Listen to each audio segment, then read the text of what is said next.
بسم اللہ الرحمن الرحیم۔ مولانا روم رحمۃ اللہ علیہ ارشاد فرماتے ہیں، باغبان اپنے سب درختوں کو پہچانتا ہے اور ان سے ان کی حیثیت کے مطابق معاملہ کرتا ہے۔ یعنی جو باغبان ہوتا ہے، جسے کیا کہیں گے،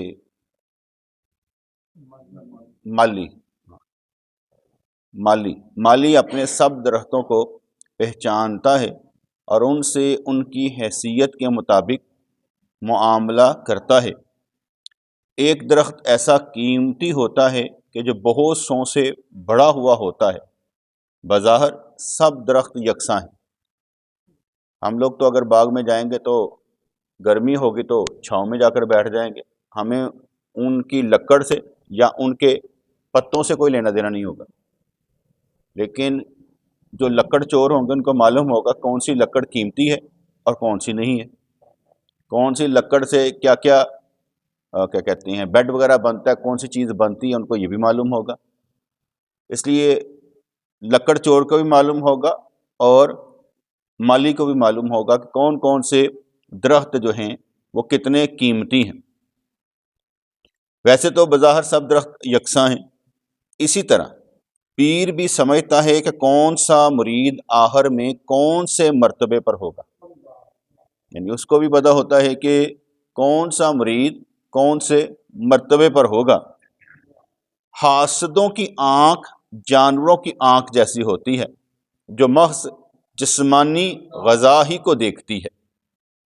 حاسدوں کے اعمال کے پھل تلخ تھے، اس لیے وہ خفیہ طور پر خاص غلام کی جڑ دنیا سے کاٹنا چاہتے تھے، یہ نہیں جانتے تھے کہ اس کی جڑ اللہ تعالیٰ کی حفاظت میں تھی۔ کوئی بھی کسی کا نقصان اگر کرنا چاہے تو اس وقت تک نہیں ہو سکتا جب تک اللہ نہ چاہے۔ ایک دوست نے مجھے فون کیا، کہنے لگا بڑی دیر بعد آپ کو فون کیا، کوئی بات کرنے والی تھی ہی نہیں، تو میں کیا بات کرتا، اس لیے میں نے بہت دیر بعد میں نے کہا بھئی آپ نے جب بھی مجھ سے رابطہ کیا میں نے اللہ واسطے آپ کا جواب دے دیا، کیونکہ میں نے آپ کو فون نہیں کیا، چاہے میرا دل بھی چاہتا ہو تو میں کسی کے پیچھے نہیں بھاگتا، اس لیے میں نے آپ کو فون نہیں کیا۔ آپ نے 2-3 ماہ بعد مجھے فون کیا، چلو خوشی کی بات ہے کہ تم نے یاد کر لیا۔ کہ لگا بس وہ میں سمجھتا ہوں کہ اللہ تعالیٰ کے راستے پر چلنا چاہیے، بہن بھائیوں سے اچھا سلوک کرنا چاہیے، یہ کرنا چاہیے، وہ کرنا چاہیے۔ میں نے اسے ہنس کر کہا تو یہ سارے کام بند کر دے، نہ کیا کر، تو پہلے ایک گول سیٹ کر، ایک گول سیٹ کر کہ تو کرنا کیا چاہتا ہے۔ شراب پینا چاہتا ہے، رج کے پی لے، زنا کرنا چاہتا ہے، رج کے کر لے، پہلے گول سیٹ کر تو کرنا کیا چاہتا ہے۔ جو کرنا چاہتا ہے نا پہلے اپنا گول بنا، مقصد بنا، میرا مقصد یہ۔ میں کہ اصل میں نا بنیادی طور پر تو خود سے ہی ناراض ہے، اور جو بندہ اپنے آپ سے ناراض ہو نا وہ ہر کام میں کیڑے ہی ڈالتا ہے، تو وہ اپنے آپ سے بیچارہ ناراض ہوتا ہے، اس لیے وہ ہر کام میں کیڑے ہی ڈالتا ہے، بلکہ جو باتیں اگلے نے کہنی ہوتی نا وہ اس پر بھی فٹافٹ کہہ دیتا ہے کہ تو اسی ان میں ایہی کہنا نا۔ میں نے کہا یار میں نے تمہیں کچھ نہیں کہنا، میں تو کہہ رہا ہوں کوئی گول سیٹ کرو، اپنا مقصد سمجھو کہ جی میں نے اس مقصد کے لیے جان دینی ہے، وقت دینا ہے، کیا دینا ہے، پہلے اپنا گول سیٹ کرو۔ جب تک آپ اپنا مقصد نہیں رکھیں گے آپ کچھ بھی نہیں کر پائیں گے۔ میں کہا تم بیمار آدمی ہو، تم کون سے ٹھیک ہو، تم بیمار آدمی ہو، اور جو بیمار آدمی ہوتا ہے نا وہ انجی بونگیا مارتا ہے، وہ بھی اس طرح کی باتیں کرتا ہے۔ اور میں بھی بیمار آدمی ہوں، میں کہ میں بیمار آدمی اس لیے ہوں کہ مجھے اور کوئی کام آتا نہیں سوائے اس کام کے، اسے جب بھی تم مجھے فون کرو گے کیا کہوں گا، میں کہ چلو اس طرح کر لو، تم کہہ دو کہ مجھے میرے حال پہ چھوڑ دو، کہہ دو کہ بھئی مینوں میرے حال تے چھڑ دیو، میں کیسے تیرے حال تے چھڑ داں، کدی بولاں گے تیرے حال پہ چھوڑ دیتے، کہندے انج بھی نہیں۔ میں کہا اے تینوں کیا جائے کچھ کر تو کہنا ہے کہ کرتا نہیں جاندا، بیمار آدمی ہے تو اپنے آپ کو ناراض آدمی ہے، سانوں بھی نہیں کہندا کہ مینوں میرے حال تے چھڑ دیو پہ جاؤ۔ تو بات سمجھ میں آئی کہ نہیں آئی؟ نہیں کیسا انسان ہے اپنے لیے گول سیٹ بھی نہیں کرتا، اپنے لیے کیا کہتے ہیں نرمی بھی مانگتا ہے، لیکن یہ بھی کہتا ہے نصیحت بھی نہ کرو، ایسے بار بار گلا، تو جو کرنا ہے کر لے نا، یا کر لے، ہمیں بھی کہہ دیں مجھے میرے حال پہ چھوڑ دو، ہم نے کون سے پیچھے بھاگنا ہے؟ میں کہ تم نے فون کیا تو ہم نے اٹھا لیے، کیونکہ ہماری تو ذمہ داری میں شامل ہے فون اٹھانا، خاص طور پر اپنوں کا کہ یار اس نے فون کر دیا تو اٹھائیں گے۔ میں کہا میں نے تو تمہیں نہیں نہ کیا، 2-3 ماہ ہو گئے میں نے تمہیں فون کیا ہے، تم نے کیا تو میں نے اٹھا لیا۔ میں کہا اب اس کے بعد تم پھر 4 ماہ بعد نہ کرو، میں نہیں کروں اٹھاؤں گا، کوئی بات کروں گا نہیں تمہیں فون، مجھے کیا ضرورت ہے فون کرنے کی؟ ہم بھی بیمار آدمی ہیں بھائی، ہم نے بھی اچھائی کی نصیحت ضرور کرنی ہوتی، گھوم گھما کر لانا کس طرف ہے؟ اگر یہ کہا جائے کہ ہمارا کوئی اپنا ذاتی کسی کے ساتھ تعلق ہے تو کون سا، ہمیں کیا چاہیے؟ اس لیے اس کو میں نے کہا تم بھی بیمار ہو اور میں بھی بیمار ہوں، بس تم اتنا کہہ دو مجھے میرے حال پر چھوڑ دو۔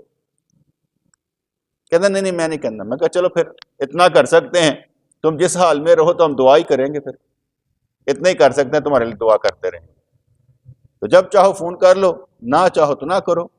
اب سمجھ آ گیا نا تمہیں، تم اپنے آپ سے ناراض ہو، جڑا اپنے آپ کو خوش نہیں ہو دوسرے کو کی خوش کرے گا؟ جڑا اپنے آپ کو بڑا خوش نہیں ہو دوسرے کو کی خوش کرے؟ وہ اپنے آپ کو ناراض ہوتا ہے بیچارہ، اپنے آپ کو تھکیا ہوتا ہے، وہ چاہتا ہے بس کوئی تسلی دے دے، اور تسلی قبول بھی نہیں کرتا۔ ایک ہوتا کوئی تسلی قبول کرنا، کوئی تسلی دے تو قبول بھی نہیں کرتا، کہتے تسلی بھی نہیں چاہیے، تو کی چاہیے؟ پتہ نہیں، بیمار آدمی بیچارہ، وہ ترس کے قابل۔ تو یہاں پر وہ کہنے لگے کہ یہ نہیں جانتے تھے کہ اس کی جڑ اللہ تعالیٰ کی حفاظت میں تھی۔ بادشاہ ان کے رازوں سے واقف تھا، لیکن ابو بکر ربابی رحمۃ اللہ علیہ کی طرح خاموش تھا، جو کہ ایک ولی تھے اور 7 سال تک بالکل خاموش رہے۔ بادشاہ ان کی تدبیروں پر ہنستا تھا کہ انہوں نے سب کچھ بادشاہ ہی سے سیکھا تھا۔ وہ بلی والی بات نا، بلی نے شیر کو سب کچھ سکھا دیا نا، پر وہ درخت پر چڑھنا نہیں سکھایا۔ میں آپ کو سب کچھ بھی سکھا دوں گا، لیکن آپ پھر بھی میرے برابر آ کر کھڑے نہیں ہو سکتے۔ وہ اس لیے کہ جو اندر کا تعلق ہے نا وہ ہر ایک کا علیحدہ علیحدہ ہے، وہ آپ کا ایمان، آپ کا یقین، آپ کا سب کا علیحدہ علیحدہ، میرا علیحدہ۔ تو اس لیے برسب سے بات ہو رہی تو کہنے لگے صحیح یہ یقین تو ہے نا اللہ تعالیٰ پر ہمیں۔ میں کہ پہلی بات ہے یقین کے خیال، ایک کہتا ہے خیال، ایک ہوتا ہے یقین۔ میں کہ یقین بہت بڑی نعمت ہے، خیال ہے اللہ ہے، میں کہ جب یقین ہوگا کہ اللہ تو ہے تو اس کے حکم پر عمل بھی تو کریں گے نا۔ میں کہ اس میں بھی 3 چیزیں آ جائیں گی، علم بھی آئے گا، کتنا یقین، علم الیقین والا کون سا؟ صرف اتنا ہی اللہ ہے کہ اس کی محبت میں ہر باریکی تک ہم پہنچیں گے، ہر مسئلے کی جڑ کو پکڑنے کی کوشش کریں گے، ہر چیز کی بنیاد ڈھونڈنے کی کوشش کریں گے، تو پھر تو ہے محبت، یقین۔ اگر واجبی سا ہے یقین، اگر یقین ہو بھی جائے تو پھر بھی ڈر ختم نہیں ہو سکتا، کیونکہ ایمان خوف اور امید کے درمیان ہوتا ہے۔ یہ ڈر یقین ہونے کے باوجود بھی ختم نہیں ہو سکتا۔ اس لیے میں نے کہا خیال ہو سکتا ہے، یقین بہت بڑی نعمت ہے۔ یقین کے ساتھ تو نعمتیں، رحمتیں، برکتیں، خوشیاں سب ہیں، شک کے ساتھ نہیں ہیں، شک کے ساتھ نہیں ہے۔ اس لیے میں نے کہا آپ کی اپنی جگہ پر ہے کہ یقین ہے، لیکن میرے نزدیک یقین بہت بڑی نعمت کہ یقین ہے مجھے اللہ ہے، اور اللہ تبارک و تعالیٰ میرا ہے، اور اللہ تعالیٰ نے مجھے اپنے راستے پر چلایا ہوا ہے، کوئی سستی نہیں ہے، کوئی کاہلی نہیں ہے، دن کا دن کام پہ کام جاری ہے۔ میری عادت ہے کہ میں پرانے قصے یاد نہیں رکھتا کہ کیا ہوا تھا، ختم، آگے چلو، آج کی زندگی آج کی، جو ہوا ٹھیک ہے، کل کیا ہوا تھا بھول جاؤ۔ جب اللہ تعالیٰ معاف کر سکتا ہے تو پھر بار بار یاد کرنے کی کیا ضرورت ہے کہ بندہ بار بار یاد کرے؟ آگے نکلو۔ جب تک ہم اگلا قدم جو اٹھائیں گے نہیں نا، یہ جو خیال ہے نا ہمیں پیچھے کھینچتا چلا جائے گا۔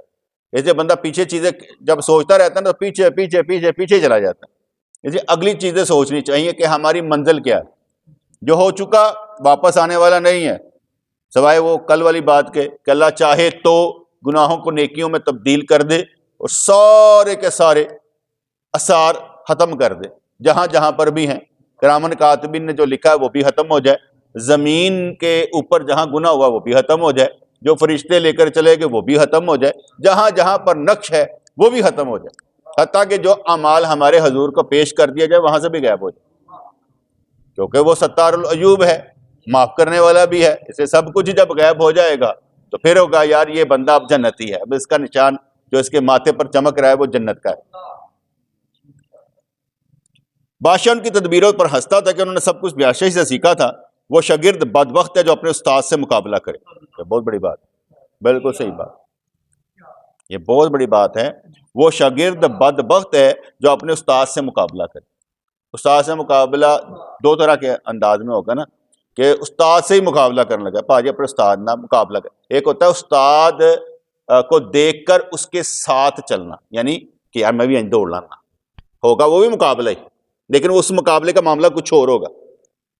یہ مقابلہ اور ہے نیچا دکھانے کے لیے، وہ مقابلہ یہ ہے کہ میں اس کے طریقے پر چل کے اس کا درجہ بلند کروں۔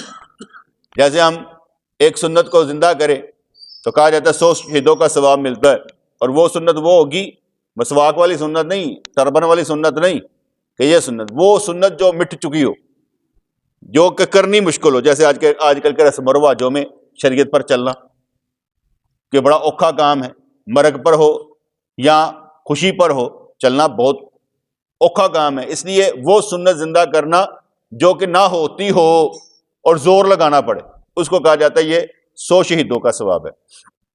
اس لیے جب ہم استاد سے مقابلہ کرنے کی بات کریں گے تو دو معنوں میں بات آ رہی ہے، ایک تو اس کو نیچا دکھانے کے لیے، ایک اس کا درجہ بلند کرنے کے لیے۔ بات کلیئر ہوگی کہ نہیں ہوگی؟ ایک اس کا درجہ بلند کرنے کے لیے مقابلہ کر رہا کہ یار میں اس نال چلدا پیا تے میں کیونکہ یہ کو سکھیا ایسے میرے ایدا درجہ بلند ہوئے، ٹھیک ہے۔ ایک ہوتا ہے اس کو نیچا دکھانے کے لیے کہ میں کہڑا گھٹ ہاں کسی کو، ہم بھی برابری کر سکتے ہیں، ہم سے نہیں کر سکتے ہیں۔ وہ شاگرد بدبخت ہے جو اپنے استاد سے مقابلہ کرے، استاد بھی وہ جو روحانی استاد ہے جس کے سامنے ہر شخص کا ظاہر و باطن یکساں ہے۔ حدیث میں آتا ہے کہ مومن کی فراست سے ڈرو، وہ اللہ کے نور سے دیکھتا ہے، معصیتوں والے دل میں سوراخ ہوتے ہیں۔ فرماتے ہیں معصیت گناہ، معصیت کہتے ہیں گناہ گار جو ہوتے ہیں لوگ، ان کے دلوں میں سوراخ ہوتے ہیں۔ وہ بہت کوشش کرتا ہے کہ میرا راز کسی کو پتہ نہ چلے، مگر اس کے جعلی پردے کے پیچھے دل کا ہر سوراخ راز بتا دیتا ہے۔ ہوتا ہی ایسے بڑے اطمینان سے ہو جاتا ہے نا، کیونکہ وہ اپنا آپ چھپاتے ہوئے اپنا رنگ جو ہے نا چھپا نہیں سکتا۔ جیسے میں نے کل بھی بیان کیا تھا کہ وہ رنگ ہوتے ہیں، تو اس لیے وہ نہ چاہتے ہوئے بھی اپنا رنگ جو ہے نا، جیسے باڈی لینگویج سے بتا دے گا یار تیری مہربانی بس اینجی ہے، تو وہ بہت کوشش کرتا ہے کہ میرا راز کسی کو پتہ نہ چلے، مگر اس کے جعلی پردے کے پیچھے دل کا ہر سوراخ راز بتا دیتا ہے۔ پیر مرید کے دل کی حالت معلوم کر لیتا ہے، مرید کا دل بتا دیتا ہے کہ وہ جھوٹا ہے۔ پیر اپنی شرافت کی وجہ سے مرید کے راز کا اظہار نہیں کرتا اور اس کی ہاں میں ہاں ملا دیتا ہے کہ ٹھیک ہے میں ویسے بڑی کوشش کرنا، ہاں ہاں ملا دی ہوں ہی نہیں، جتھے کوئی غلطی کرتا میں ٹھہر دے یار انج نہیں انج ہو سکتا، کیونکہ بڑے ہر لفظ کے پیچھے نا جو بات ہوتی ہے نا اس کا ایک اور درجہ ہوتا ہے۔ جیسے کوئی بھی بات کر رہا ہوتا ہے نا تو کہتا ہے ٹھہر جا، اس کے اوپر بھی سوچو، تو پیر نے تو یہ تو نہیں کہنا ہاں تم بالکل ٹھیک کیا ہے، انہیں کہ ایس پوائنٹ تو ہو رہا ہے تو سوچو یہ ہوگا تو پھر کیا ہوگا۔ کیونکہ ابھی میں عباس سے بات کر رہا تھا تو عباس نے کہا جی وہ جو ہوتا نا اگر صبح پانی نہ ملے تو بندہ جو ہے تیمم کر کے ٹائم تھوڑا ہو تو نماز پڑھ لے اور بعد میں اس کی قضا کر لے، اور یہ رد المختار میں لکھا ہوا ہے یا در مختار میں لکھا ہوا ہے۔ میں نے کہا بھئی نماز تو پھر نہ ہوئی، کہتا نماز نہیں ہوئی، تو میں نے کہا کرنا کیوں ہے اس نے، کہتا وہ اس وقت میں کہ نماز تو ہوئی نہیں تو قضا تو اسے کرنی ہے، کہتا نہیں کتاب میں یہ لکھا۔ میں کہ چلو پھر ایک سوال اور اس پر پٹ اپ کر لیتے ہیں، اگر وہ یہ نہیں کرتا تو گنہگار ہے، کہتا اس کا نہیں پتہ۔ میں کہ یہ بھی تو آگے لکھا ہونا چاہیے نا کہ جو یہ نہیں کرتا وہ گنہگار ہے۔ جیسے کہا جاتا ہے کہ جو زکوٰۃ کا مصرف ہے اس میں کافر کو زکوٰۃ نہیں لگتی، کافر کو زکوٰۃ نہیں دی جا سکتی، فطرانہ نہیں دیا جا سکتا۔ ویسے آپ نفلی مدد کرنا چاہیں تو کر دیں، 100-200 روپے دینا چاہے دے دیں۔ اس طرح کہا جاتا ہے کہ قربانی کا گوشت بھی عیسائی کو نہ دو، اہل کتاب کو قربانی کا گوشت نہ دو۔ میں نے پوچھا کہ اب میں نے دے دیا ہے، کیا گنہگار ہو؟ کہتے ہیں نہیں، گنہگار نہیں، مستحب عمل ہے۔ میں کہا ٹھیک ہے، اس طرح کہیں نا، جب آپ نے لکھ دیا نا یہ کہ یار یہ نہ دیں تو اس کا مطلب ہوتا ہے دینا نہیں، پتہ نہیں وہ اگلا بندہ سمجھا بڑا بڑا کام ہے۔ میں کہا دے دیا یار، کہ مستحب عمل ہے۔ کہتے چلو اس طرح کر کے کر لیں کہ آپ جب بھی دیں تو قربانی کا گوشت کر کے نہ دیں، اسے تحفہ سمجھ کر دیں، یار میری والا تحفہ ہے۔ چلو ٹھیک ہے، انہوں نے کہیں لا بتا دیا کہ چلو یار قربانی کا گوشت مسلمانوں نے جانا چاہیے، کسی کافر نہیں جانا چاہیے، لیکن تم دینا ہی چاہتے ہو کہ تہاڈے گھر کوئی کام کرنے والی آتی ہے یا کوئی کام کرنے والا مانگ ہی لینا تو ان دے دیو، لیکن آپ اسے کیا کہتے ہیں تحفہ سمجھ کر دیں گے، قربانی کا گوشت سمجھ کر نہیں دیں گے۔ تو اس لیے جب بھی کوئی مسئلہ ہوتا ہے اس کے 2-3 پہلو ہوتے ہیں، تھوڑا سا اور آگے، تھوڑا سا اور آگے، تاکہ مسئلہ ہی کلیئر ہو جائے، فائنل ہو جائے کہ اب کرنا کیا ہے، رٹا نہیں۔ تو کہتے کہ پیر اپنی شرافت کی وجہ سے مرید کے راز کا اظہار نہیں کرتا اور اس کی ہاں میں ہاں ملا دیتا ہے۔ پیر مرید کے کاموں سے خوش ہو کر ہنسے تو مرید فیوز سے مالا مال ہو جاتا ہے۔ اگر مرید حصے باطن سے بے بہرا ہو تو وہ نہ تو فیوز کو سمجھے گا، نہ ان کی آمد کو، اور نہ ہی ان سے محرومی کو۔ اب انہوں نے کلیئر کر دیا کہ پیر مرید کے کاموں سے خوش ہو کر ہنسے تو مرید فیوز سے مالا مال ہو جاتا ہے۔ یہ تو محبت ہی بتاتی ہے نا، محبت ہی ایسی چیز ہوتی ہے کہ پیر مسکرا دے دل آپ ہی کھل جاتا ہے، وہ آپ ہی دل کھل جاتا ہے، پیر مسکرا ہی دے تو دل کھل جاتا ہے۔ تو پیر مرید کے کاموں سے خوش ہو کر ہنسے تو مرید فیوز سے مالا مال ہو جاتا ہے۔ اپنے اپنے ہوندے نا، اسی اپنے پیروں میں مسکرانے دیکھ کے ہمیں مسکراندے رہندے سن، تو پیر مسکرا رہے ہیں ساڈے، تو انہوں نے مسکراہٹ سانوں اچھی لگدی سی، پیاری لگدی سی۔ تو پیر مرید کے کاموں سے خوش ہو کر ہنسے تو مرید فیوز سے مالا مال ہو جاتا ہے۔ اگر مرید حصے باطن سے بے بہرا ہو تو وہ نہ فیوز کو سمجھے گا، نہ ان کی آمد کو، نہ ہی ان سے محرومی کو۔ یہ اپنی جگہ پر ہے، لیکن اس کے باوجود بھی اثر ضرور ہوگا، یعنی محبت کا اثر ضرور ہوگا۔ اگر وہ اتنا بھی سمجھدار نہیں ہے لیکن پھر بھی کچھ نہ کچھ اس پر اثر ضرور ہو جائے گا۔ یہ میں نے اپنی آبزرویشن دی ہے۔ فرمانے لگے یاد رکھو پیر کی ناراضگی سے قلب سیاہ ہو جاتا ہے، جس طرح کاتب کا اثر کاغذ پر آتا ہے اس طرح پیر کا اثر روح پر پڑتا ہے۔ کاتب لکھتا ہے تو لکھتا ہے تو وہ سیاہی کے ساتھ وہ اثر نظر آتا ہے۔ تو کہتے ہیں جس طرح کاتب کا اثر کاغذ پر آتا ہے اس طرح پیر کا اثر روح پر پڑتا ہے، اور مرید کی قلبی حالت ہی اس کی اچھائی یا برائی کا معیار ہے۔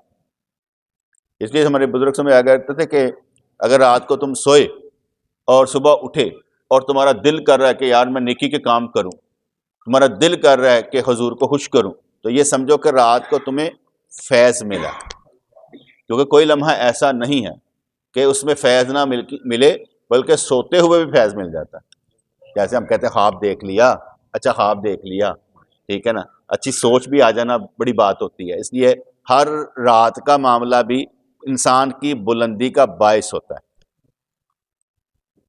تو شیخ کے انوار مختلف انواع کے ہوتے ہیں، جیسے دنگ کے مختلف رنگ ہوتے ہیں۔ اولیاء رحمۃ اللہ علیہم اللہ کے مظہر ہوتے ہیں۔ بلقیس نے حضرت سلیمان علیہ السلام کا ہاتھ ان کا مظہر سمجھ کر قبول کر لیا اور خود کی حقارت کو مد نظر نہ رکھا۔ وہ سارا واقعہ جو آتا ہے نا خود کا، اور کیا معاملہ ان کا چلتا رہا، پھر وہ آصف بن برخیہ کی بات آ گئی، پھر سارے معاملات ہوتے چلے گئے، تو اس کی بات کرتے جا رہے ہیں۔ فرمانے کہ اس بلقیس پر، اس ملکہ بلقیس پر 100 گنا رحمت ہو جس کو خدا نے سینکڑوں مردوں کی عقل عطا فرمائی۔ کل بھی میں نے بتایا تھا کہ عقل جو ہے اللہ کے نور سے فیض لیتی ہے، چمکتی ہے، روشن ہوتی ہے، ٹھیک ہے، اور جس کی عقل اللہ کے نور سے چمکتی ہے وہ دنیا نہیں دیکھتا، آخرت دیکھتا ہے۔ اس لیے انہوں نے اس بات پر کہا کہ اس بلقیس پر 100 گنا رحمت ہو جس کو خدا نے سینکڑوں مردوں کی عقل عطا فرمائی، یعنی وہ اپنا علاقہ بھی رکھتی ہے، اپنی حکومت بھی رکھتی ہے، اپنی فوج بھی رکھتی ہے، لیکن جیسے ہی خط آتا ہے پڑھتی ہے، کہنے لگے یہ خط جو ہے نا یہ لکھا ٹھیک ہوا ہے، اور یہ جو معاملہ ہے نا یہ خدائی لگتا ہے، اور جو یہ لوگ ہوتے ہیں نا اس طرح کے لوگ، یہ جب پھر کسی ملک کو کرتے نا اس پر حملہ کرتے پھر اکھاڑ کر پھینک دیتے ہیں. اس نے اپنے نسلوں تک کو بچایا, اپنی عوام تک کو بچایا تاکہ حملہ نہ کرے. مجھے ان کے ملنا چاہیے. اور جب وہ ملی تو انہوں نے بھی جا کے وہ تحت جو تھا منگوا لیا ہوا تھا, جا کر جب کیا کہتے ہیں ان سے ملاقات ہوئی تو سمجھ گئی اور ان پر ایمان لے آئیں. ٹھیک ہے جی. تو اس لیے وہ فرما رہے کہ اس بلقیس پر 100 گنا رحمت ہو جس کو خدا نے سینکڑوں مردوں کی عقل عطا فرمائی.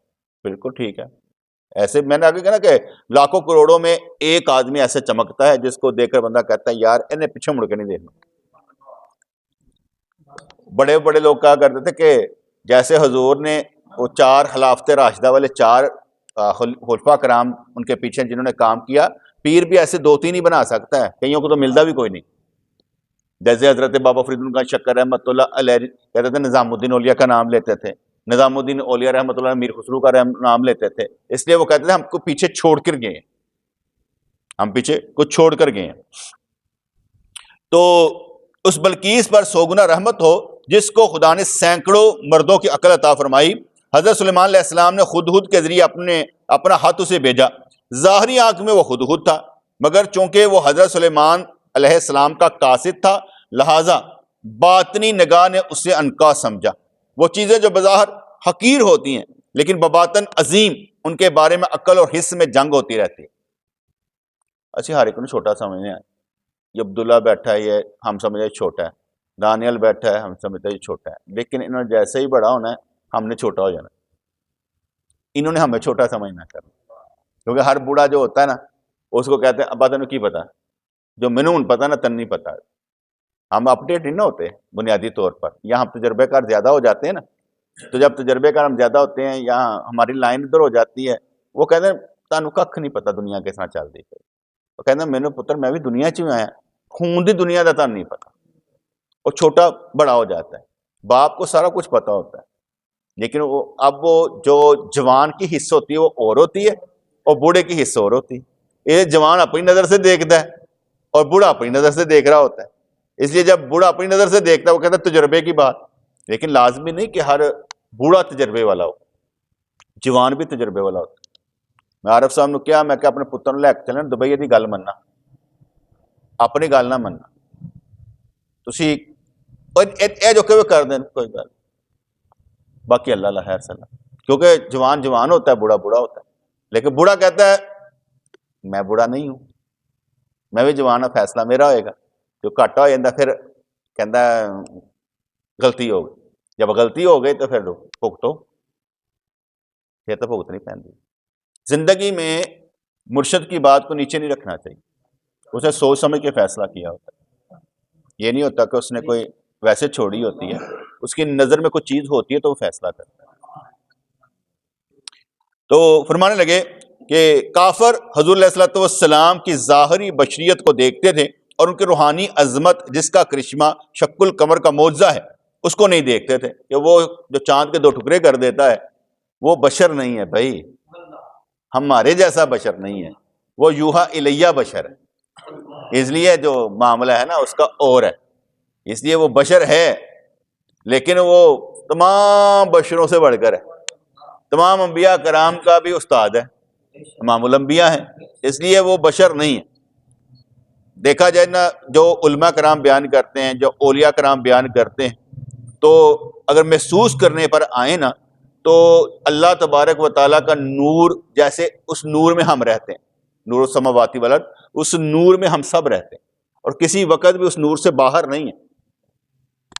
تو بات سمجھ میں آئی کہ نہیں آئی؟ جیسے بیٹے آپ کیا کہتے ہیں کہیں مری جاؤ کہیں تو بادلوں میں آپ آ جاتے ہیں, تو بادلوں میں آپ کہتے ہیں یار ایسے بدلہ چاہ گئے اور جہاز بدلہ چھپ گیا یار. کہتے ہیں نا ہم سارے کے سارے وہ نور میں سے ڈکے ہوئے ہیں لیکن محسوس نہیں کر پاتے. اسی طریقے سے ہم سارے کے سارے حضور کی رحمت کے سائے میں ہر وقت, ایسا نہیں کہ نہیں ہے, کیونکہ رحمت للعالمین جو ہے بیٹے, تو اس لیے ہم ہر وقت حضور کی رحمت کے سائے میں, ان سے باہر نہیں کہ اس سے باہر ہو. تو اس لیے ان کی روحانی عظمت جس کا کرشمہ شق القمر کا معجزہ اس کو نہیں دیکھتے تھے. محض ظاہر کو دیکھنے والی نگاہ عقل و مذہب کے دشمن ہوتی, جیسے سیکولر لوگ, لبرل لوگ, یہ مذہب کے دشمن ہوتے ہیں. کبھی بھی آپ نے سیکولر یا لبرلز ان سے بحث کرنی ہو نا، پہلے ایک سوال ضرور کیجیے گا، چاہے کسی سے بھی کر لیجیے، آپ کی کتاب جس پر آپ عمل کرتے ہیں کون سی، جس میں آپ کے اصول قانون کی لکھے ہیں، بس وہ بتا دیں. کیا میں نے کہا ہے؟ کسی بھی لبرل یا سیکولر سے بحث کرنی ہو، ابھی میں صرف یہیں رہنے دیتا ہوں، اس سے بحث کرنی ہو تو آپ نے کیا کہنا ہے؟ یار آپ کس اصول اور قانون پر ہیں؟ آپ کی کوئی کتاب ہے، آپ کا کوئی عالم ہے جس نے آپ کو کچھ سکھایا ہو؟ آپ کو کیسے پہچانیں گے؟ آپ کے طریقے پر کیسے چلیں گے؟ اگر آپ اب قائل بھی کر لیتے ہیں تو آپ کے طریقے پر ہم کیسے چلیں گے؟ آپ کا اصول اور قانون کیا ہے؟ ان کا کوئی اصول اور قانون نہیں ہو، ان کی کتاب بھی کوئی نہیں ہو، ٹھیک ہے نا؟ اس لیے ان کا جو شعور ہوگا نا ڈرم سے نیچے گر جائے گا. یہ قانون اور اصول بتا دو، کس قانون اور اصول پر ہمیں لگانا چاہتے ہو؟ تم قرآن پہ نقص نکال سکتے ہو، ٹھیک ہے نا، تو نکال لو، لیکن تمہارا کون سا ہے؟ تمہاری تو کتاب ہی نہیں ہے. تم اللہ کی کتاب میں نقص نکال رہے ہو، تمہاری کتاب کون سی ہے؟ اس کا قانون رسول بتاؤ کہ ہم نے تیرے جیسا بننا تو کیا کرنا. فوری طور پہ جواب نہ کسی کو دیا کرے، پہلے اسے سمجھیں وہ کس اصول اور قانون پر ہے. جیسے میں آج کل نہیں کہہ دیتا اہل تشیع حضرات، ہاں بھائی کون ہو تم؟ ہم مولا علی کے ماننے والے. میں کہا مولا علی کے متعلق تمہیں کس نے بتایا؟ کون ہے مولا علی؟ کس نے بتایا؟ قرآن میں تو نہیں آیا، کسی حدیث میں آیا ہوگا. کون سی حدیث کی کتب تمہاری بیٹے؟ ہیں ہی نہیں. کیونکہ حضور علیہ الصلوۃ والسلام و تحیت و ثنا اور مولا علی کی حدیث کی کتابیں ان کے پاس نہیں ہیں. تو جب دین ہی نبوت بھی نہیں ہے، پہلی امام کا امامت بھی نہیں ہے، کون ہے یہ لوگ؟ یہ آپ کا مینڈیٹ چوری کرنے کے لیے آئے ہوئے ہیں. طاقتور بندہ اپنا مینڈیٹ چوری نہیں ہونے دے گا. طاقتور بندہ اسلام کا مینڈیٹ چوری ہونے نہیں دے گا کہ ہم چوری ہونے دیں گے. ہم کھڑے ہو کے کہہ دیں گے تم کون ہو. بڑا سیدھا سا فارمولا ہے یہ. وہ ہم کو الجھا کر نہ کسی اور معاملات میں رکھتے ہیں، ان میں نہ الجھیں. سیدھا سا فارمولا ہے، نہ تم نبی کے نہ علی کے. اگر ہو تو ثابت کر دو. قرآن اللہ کی کتاب ہے، مانتے ہو؟ ہاں جی. تو حدیث رسول اللہ کی، اتباع رسول کیسے کرو گے؟ کس طرح کرو گے؟ نماز کا طریقہ قرآن کا کہ نبی کا؟ اگر قرآن کا تو کس نے سکھایا؟ اللہ نے تمہیں سکھایا. سیدھی سیدھی دو عرفی باتیں. یہی معاملہ اہل حدیث حضرات کے ساتھ میں پوچھ لیتا ہوں، کس نے کہا تھا تمہیں صحیح حدیثوں پر چلو؟ اس کا نام تو بتا دو. حدیثیں حدیث کی کتابیں ہماری تمہاری ایک ہی ہیں، اصول صرف بتا دو کہ کس نے کہا تھا. کافر حضور علیہ الصلوۃ والسلام کی ظاہری بشریت کو دیکھتے تھے اور ان کی روحانی عظمت جس کا کرشمہ شق القمر کا معجزہ ہے اس کو نہیں دیکھتے تھے. محض ظاہر کو دیکھنے والی نگاہ عقل و مذہب کی دشمن ہوتی، باطن کو بھی دیکھنا چاہیے. جب بندہ اللہ کا ہو جاتا ہے نا، پھر اسے نا ہر معاملے میں اللہ کی حکمت سمجھ میں آنی شروع ہو جاتی. میں اپنی زندگی کا روٹ دیکھتا ہوں تو مجھے ایسے لگتا ہے کہ بس چلانے والا ہی وہی تھا، میں وہ تو تھا ہی نہیں. بس چل رہے ہیں لیکن چلانے والا وہی ہے. دیکھیں اپنے امان سے جب ہم نکلے تھے 20 سال پہلے، کیا صورتحال تھی ہماری؟ ٹھیک ہے، لوگوں نے ہمیں وہابی دیوبندی، ہم نے ان کو ٹیکل کیا، انہوں نے کھڈے لین لایا، جنہوں نے کیا انہوں نے الٹے فتوے لگ گئے. پھر ہم آگے نکلے تو ہم نے کہا کتابیں چھاپ دو، ہم کتابیں چھاپنے پر آگے. ہم اس سے آگے نکلے تو ہم فیس بک کی دنیا میں آگے، یہاں پر سوشل میڈیا پر آگے. اگر ہم نکلے تو ہم نے کہا اچھا یار کسی کو مکان بنا کر دینا ہے، تو ہم نے وہ کام پکڑا، وہ بھی کرنا شروع کر دیا. ہم نے کیا، کروایا گیا ہے، ہم کرنے والے تھے نہیں، ہم کرنے والے تھے ہی نہیں. یہ پچھلے سال بھی جو کیا ہے، وہ کامران آیا میرے پاس، نہیں یہ رجسٹری جو ہے نا یہ میں دینا چاہتا ہوں کسی کو. ٹھیک ہے، میرا قطن موڑ نہیں تھا کسی کے کام آنے، قطن موڑ نہیں تھا کسی کے کام آنے. میں کہا تیرا گھر ہے گا؟ نہیں. تو میں کہا جا اپنا گھر بنا، جو بن جائے گا پھر آگے دسی. اچھا اس کو بھی کوئی چوٹ لگی، انہیں بھی جا کے 2 کروڑ کا گھر بنا لیتا. پھر آ کے رجسٹری میں دیتی، کہتے سہی فڑوک کے دینی جی. ادھر عمر جہاں سی وہ نکلیا سی، میں رانا ٹون جہاں نا زمین لینی، انہیں کہ دسیا میں سائیں 2 تولے زیور اپنی بیگم دا ویچ کے تے ادھرلے پاسے تے ادھرلے پاسے. وہ مینوں لیا کے انہیں پیسے پڑھائے. میں پیسے جہاں میں کہ رجسٹری تے کرانا عمر دے نام، 3 مرلے دے بچے 6 نے دے، چلو 3 مرلے اتنے تھلے رہ لین گے. ٹھیک ہے، تو میں کہ دوسری جہی ہے وہ اسی اتنے جا کے پیسے پا کے تے وہ کی کہتا ہے مدثر نو تے کی کہتا ہے نعمان نو وہ شیخ پورے زمین لے کے دے. میرا قطن کوئی موڈ نہیں سی کہ میں کوئی کام کرنا کسی سے, ٹھیک ہے نا, بس اللہ نے کام لینا سی لے لے. میں تو اگے کہنا میں نہیں چلتا, آپ چلا دینا رب سونا, چل انج کر لے, میرا کوئی کام نہیں ہوتا, لیکن اللہ کریم چلا دینا. تو میں ایسے جو ساری چیزیں سوچتا نا تو سمجھ یہ آتی ہے کہ کام وہ ہی نے جدو لینا چاہتا ہے تو اسی تیار رہو کہ یا اللہ ساڈے کو کام لے. اپنا ارادہ یہ رکھو کہ یار یا اللہ تو ساڈے کو کام لے, کیونکہ بندہ سمجھے میں کام کردا نہ, مینوں حالے بھی ڈر لگتا ہے اللہ کو میں تیرے کو کام نہیں لینا کسی اور کو لے لاں گا, تو کون اللہ دی کہڑی گل ہے پا, انہوں جڑے کہ ہر کارے وہ گھٹ نے, جہاں کو مرضی چاہے کام لے لے. اج تو کہنا مہربانی مائی باپ ساڈے کو کام لو. تو محض ظاہر کو دیکھنے والی نگاہ عقل و مذہب کی دشمن ہوتی ہے. اللہ کریم نے فرمایا ہے, آپ صلی اللہ علیہ وسلم فرما دیجئے, کیا اندھا اور بینا برابر ہو سکتے ہیں؟ جو اندھا ہے اور جو آنکھوں والا کیا برابر ہو سکتے ہیں؟ اس آیت میں اندھے سے وہ مراد ہے جو قلبی نظر سے محروم ہے, جن کا دل کام نہیں کرتا, ورکنگ نہیں کرتے, اور جڑے دل تے توجہ نہیں دیتے, جن کے دل میں یہ بات سماتی نہیں ہے کہ یار کوئی دین بھی ہوتا ہے. اس لیے اس اندھے سے مراد کیا ہے؟ جو قلبی نظر سے محروم ہے. کافروں کی ظاہر بھی نظر نے حضور علیہ الصلوۃ والسلام کا صرف ظاہر دیکھا, روحانی قوتوں کو نہ دیکھا. حضور علیہ الصلوۃ والسلام جو ایک عظیم خزانہ ہیں, میں تھے نہیں کہتا, انہیں تھے لکھا, عظیم خزانہ ہیں, اس میں انہیں صرف کوڑی اور دمڑی نظر آئی. ایک قطرہ جو دریائے وحدت کا پیغامبر بنا, ساتوں سمندر اس قطرے کے پابند ہے. ساتوں سمندر اس قطرے کے پابند ہے کا پیغامبر بنے. ٹھیک ہے. حضرت آدم علیہ الصلوۃ والسلام کی مٹی چونکہ اللہ کے لیے چست بنی, اس مٹی کے آگے مملوک نے سر رکھ دیا, فرشتوں نے سر رکھ دیا, کیونکہ ملک فرشتوں کو کہتے ہیں نا, تو اس لیے انہوں نے بھی سر رکھ دیا, کیونکہ مٹی اللہ کے لیے چست بنی. مٹی کو دیکھ لے, تیزی سے عرش سے بھی اونچی چلی گئی. لطافت آب و گل کی نہیں, ایجاد کرنے والے خدا کی دین ہے. وہ حاکم ہے جو چاہے وہ کرتا ہے, چاہے تو درد کو دوا بنا دے, چاہے تو درد کو دوا بنا دے. آسمان کے راستے کو پیروں سے طے کرا دے. کسی کی مجال کے کہے کیوں, تو عز و منتشا, جس کو چاہے عزت دے. ایک حاکی کو عرش پر بلا لیا اور عاصی کو کہا جا شیطان بن, کیونکہ میں تصرف کرنے میں ہمیشہ باقی رہنے والا ہوں, میں تیری لوڑ نہیں, چل نکلت ہوں. میرا کام بغیر کسی علت کے ہوتا ہے. کہتے ہیں کہ عنایت کسی شرط کی پابند نہیں ہوتی. جدو اللہ نے کہتے کرم کرنا ہوتا ہے نا, وہ شرط نہیں دیکھتا ہوتا, اے ہوئے اے ہوئے اے ہوئے اے ڈگری, جڑا دل کرتا کہتے چل جا. دیکھو بھائی اب سارے کے سارے بیٹھے ہیں, اللہ کریم سے آپ میرے جیسا بننا نہ مانگے, یہ کہیں یا اللہ مینوں بخش دے, بس اینی کہانی جس میں مرضی رکھ, مینوں معاف کر. آپ بخشے کہ کہانی مک گئی. جب ہماری بخشش ہو گئی تو پھر باقی رہ کیا جاتا ہے؟ نہ اگے دی پرواہ, نہ پیچھے دی پرواہ, نہ ایدا بننا نہ ایدا بننا, سب کچھ ختم. یا اللہ بس بخش دے. جس کو اللہ کریم معاف کر دے اس کی کہانی اور ہو گئی. تو میرا کام بغیر کسی علت کے ہوتا ہے. کسی وقت اپنی عادت کو بدل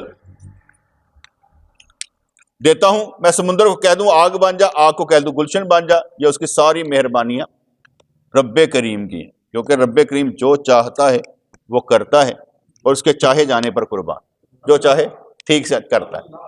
اس لیے تو میں کہا کرتا ہوں تقدیر تو قدور, شیطان شتون, بس ٹھیک ہے, انہوں سائڈ تے رکھ کے کہو تو تے میں مولا سی سامنے ہیں, بس ایویں انہوں نال رکھیا جے, انہوں نالوں کڑھ دیو ذرا تھوڑا جا نا.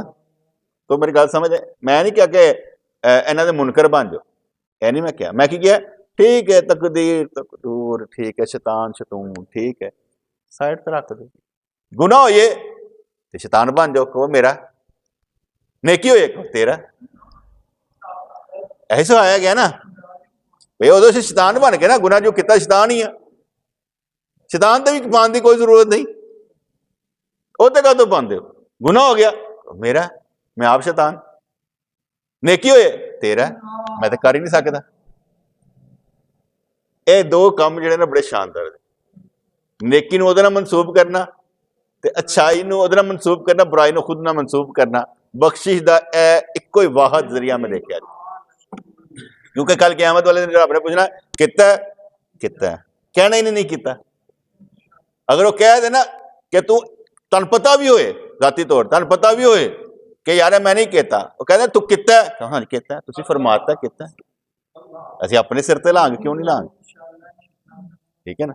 ਐਸੇ ਮਾਰੇ ਜਿਹੜੀ ਚੀਜ਼ ਸਮਝਾਉਂਦੀ ਹੈ ਨਾ ਕਿ ਤਕਦੀਰ ਤਕਦੂਰ ਸ਼ੈਤਾਨ ਸ਼ੈਤੂਨ ਬਾਹਰ ਕੱਢ ਕੇ ਨਾ ਆਪੇ ਸ਼ੈਤਾਨ ਬਣ ਜਾਓ। ਸ਼ੈਤਾਨ ਸਮਝੋ ਨਾ ਕਿਸ ਮਾਨੀ ਚ, ਜਿਹੜਾ ਕਹੇ ਕਿ ਹਾਂ ਮੈਂ ਕੀਤਾ, ਉਹ ਸ਼ੈਤਾਨ ਜਿਹੜਾ ਦੂਸਰਿਆਂ ਤੇ ਪਾਵੇ ਇਹਨੇ ਕੀਤਾ, ਉਹ ਸ਼ੈਤਾਨ ਜਿਹੜਾ ਦੂਸਰਿਆਂ ਤੇ ਪਾ ਦੇਵੇ ਕਿ ਮੇਰਾ ਨਹੀਂ ਇਹਦਾ ਗੁਨਾਹ ਹੈ,